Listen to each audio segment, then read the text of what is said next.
මේ ගානේ අපෙන් අහන්නේ මෙන්න මෙතන x වල අගය. එතකොට බැලුවොත් මෙන්න මේ ත්‍රිකෝණයේ පාදයක් දික් කරාම සෑදෙන බාහිර කෝණ විතර තමයි x තියෙන්නේ. එතකොට x වල අගය හොයන්න පුළුවන් එයාගේ මෙන්න මේ සම්මුඛ කෝණ දෙකෙහි එකතුව ගන්නවා නම් ත්‍රිකෝණය ඇතුලේ. හැබැයි අපි දන්නේ 60 කෝණය විතරයි. මෙතන කෝණය දන්නේ නැහැ.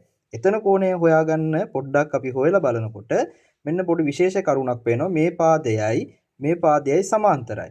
එහෙනම් සමාන්තර පාදවලදී හැදෙන කෝණ අපි දන්නවා මෙන්න මේ Z අකුර හැඩයට හැදෙනවා ඒකාන්තර කෝණ. ඒතර ඒකාන්තර කෝණවල අගයන් සමාන වෙනවා. එහෙනම් මෙතන අංශක 50යි නම් මෙතනත් අංශක 50ක් වෙනවා. එහෙනම් x වල අගය අපිට කෙලින්ම හොයන්න පුළුවන් මේ 50යි 60යි එකතු කරාම. එහෙනම් එනවා x වල අගය අංශක 110යි කියලා. ඔය ගානම හදන්න පුළුවන් මේ පැත්තට මෙන්න මේ ත්‍රිකෝණේ පාදයක් දික් කිරීම විදිහට අරගෙනත් හදන්න පුළුවන්.